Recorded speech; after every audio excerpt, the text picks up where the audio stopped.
Haleluya, Yesu Kristo nashimwe. Ndabasuhuje mu izina rya Yesu Kristo. Muri iki gitondo tubyutse dushima Imana yacu, tuyihereza icyubahiro. Imana izinze ijoro ikazingura amanywa, Imana iduhaye umwuka wo guhumeka. Muri iki gitondo cyane bature tubanje Imana, tuyibanje hose muri byose, tuyibanje ku bantu turi buhure nabo uyu munsi.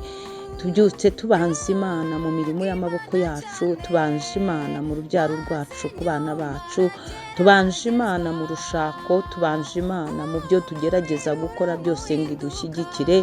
Tubyutse tubanza Imana, Imana igira neza, Imana ikiranuka, Imana yahozeho, Imana izahoraho ibihe byose. Mwene data, muri iki gitondo cyane baturenda gushuhuje mu izina rya Yesu Kristo.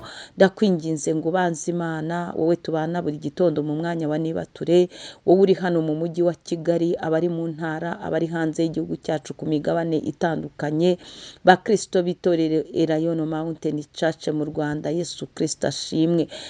Ndabasuhuje mu izina rya Yesu Kristo. Muri kumwe na Bishop Leonira, umushumba w'itorero Elayono Mountain Church mu Rwanda. Muri iki gitondo munyemerere dukomeze mu ijambo ryacu rifite teme yitwa guca bugufi imbere y'Imana. Guca bugufi imbere y'Imana tuhakura umugisha ugaragarira mu by'ubugingo ndetse no mu maso y'abantu mu bifatika. Burya tujya tubona umugisha iyo twaciye bugufi imbere y'Imana yacu, tugaca bugufi tukihana ibyaha, tugaca bugufi tugasenga, tugaca bugufi tugahendahenda Imana kuko yemera guhendahendwa, tugaca bugufi. Yewe nawe nyemerera uce bugufi. Dawidi we yaciye bugufi, aca bugufi kandi yari yaranacishijwe bugufi, ariko aca bugufi. Aciye bugufi yabonye Imana, yaciye bugufi akomeza kwizera Imana ari mu ishyamba, aca bugufi ari mu ntambara Sawuli yenda kumwica, aca bugufi yubaha Imana, aca bugufi yubaha amategeko y'Imana. Dawidi arangiza urugamba neza. Nawe biragukwiriye wa musore we, kuca bugufi mu busore bwawe, wa mukobwa we uce bugufi mu bukumi bwawe, mama uce bugufi muri ubwo bubyeyi bwawe, wa mupapa we uce bugufi mu nshingano zitandukanye ufite. Mureke duce bugufi kuko Imana ijya yemera guhendahendwa n'abaciye bugufi. Imana ishimwe. Iyo uciye bugufi urabanza ukatura, ukumva uzinutswe ibyaha byawe, ukamenya neza ko hejuru y'ibihe hari ibindi bihe, hejuru y'imbaraga zose hari imbaraga za rurangiza rwa burundu, arizo mbaraga z'Imana yacu. Nyemerera rero uce bugufi, ufate umwanzuro wo guca bugufi mu mutima wawe, ufate umwanzuro wo kwizera Imana, ufate umwanzuro wo guca bugufi usenga Imana, ufate umwanzuro wo guca bugufi wihana ibyaha. Imana ishimwe cyane. Nyemerera rero mwa kino gitondo dusome ijambo ry'Imana.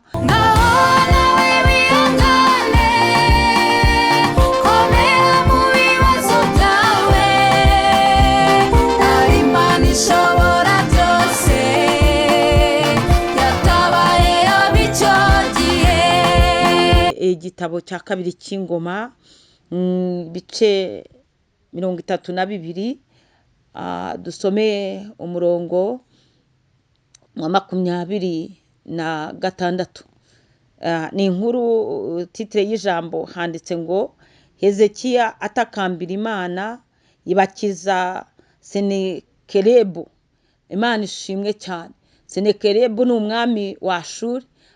Hezekiya nawe ni umuyobozi wari uyoboye abayuda icyo gihe.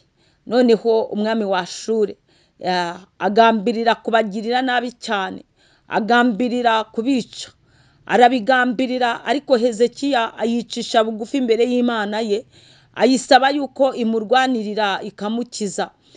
Iyo uhereye rero ku murongo wa 26, Hezekiya yaje kurwara yenda gupfa, ariko Uwiteka amugirira neza, ntago yapfuye.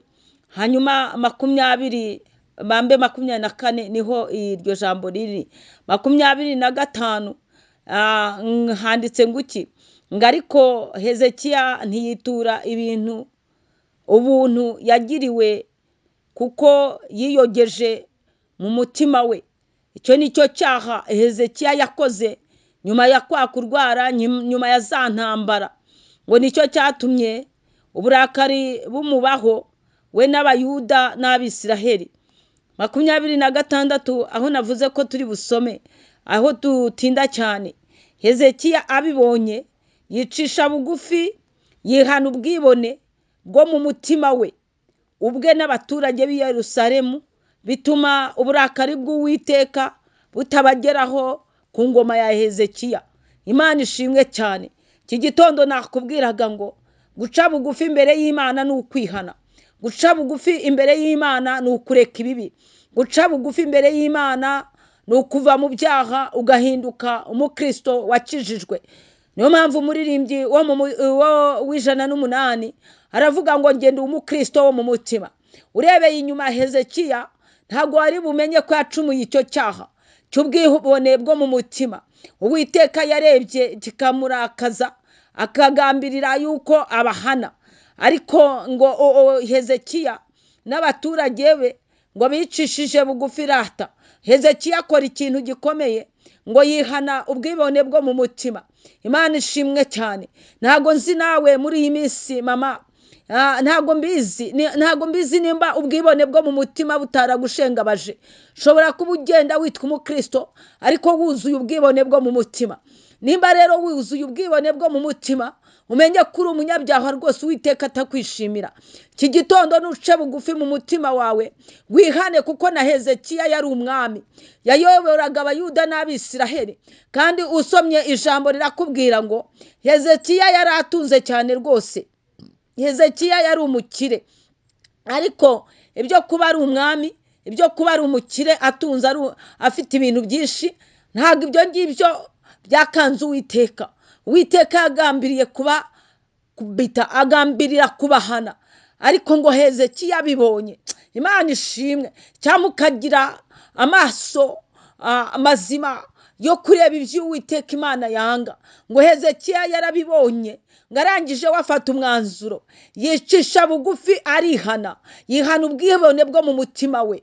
Ngo ni ubwibone bwo mu mutima we. Wowe bimeze gute? Ahari wibaza yuko kuba utagisambana, kuba utica, utari umwicanyi, kuba utafite igomwa runaka, ukibaza yuko uri intungane. Ariko nimba ufite ubwibone bwo mu mutima, Imana irakugaya muri iki gitondo, kandi Imana irashaka kukugira neza.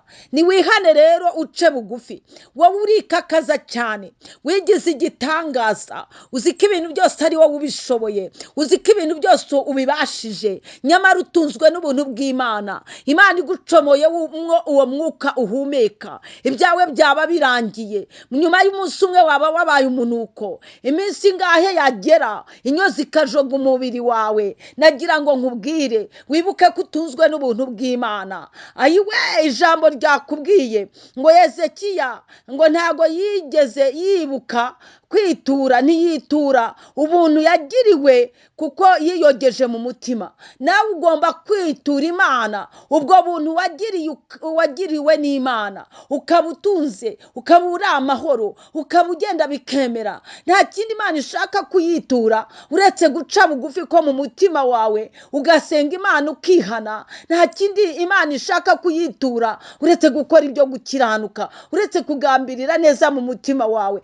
uretse guhindura imishyitsi imbere y'Uwiteka. Wowe uri igiki? Urinde? Wowe urumva ushoboye iki? Imana yaguhayeho gato, yaragutije iguha ubutunzi, ariko ubwo butunzi bwawe harimo gukiranuka. Yaragutije iguha umubiri mwiza, yaragutije rwose. Imana iba yagutije kuko iyi mpamvu umenya yuko utijwe nuko hari iminsi runaka izagera Imana ikisubiza umwuka wawe, ibintu byose bikaba birahagaze muri wowe. Nagira ngo nkubwire ngo uhindire imishyitsi imbere y'Uwiteka, wicishe bugufi, ntukagire uwusuzugura, ntukagire uwubabaza, ntukagire ugire icyo ugira upfa na mugenzi wawe. Wicishe bugufi. Ngo Hezekiya yagize neza cyane, ngo yarabibonye yicisha bugufi, yihana ibyaha, yihana icyaha cy'ubwibone bwo mu mutima we, ndetse afatanya n'abaturage b'i Yerusalemu bose. Ngo nuko Uwiteka bituma Uwiteka uburakari bwe butabageraho ku ngoma ya Hezekiya. Imana ishimwe. Ukeneye yuko uburakari bw'Uwiteka butagera ku bana bawe, ukeneye yuko uburakari bw'Uwiteka butagera ku muryango wawe, ndetse mu mudugudu utuyemo, ndetse no muri iki gihugu. Ni uce bugufi, wihane ubwibone bwo mu mutima wawe, wihane imigambi yawe mibisha iri mu mutima wawe. Imana ikugire neza, Imana idusange, Imana idusure muri iki cyumweru. Uyu munsi ndavuze ngo Imana igendane nawe, Mwuka Wera agenda kubita kuri cya cyaha gituma wiramya ukihimbaza. Ngaho nugendane n'Imana, muhahe muronke, Imana ibanezeze, Imana ibagotesha urukundo rwayo n'imbabazi zayo, Imana ibagirire neza. Shalom.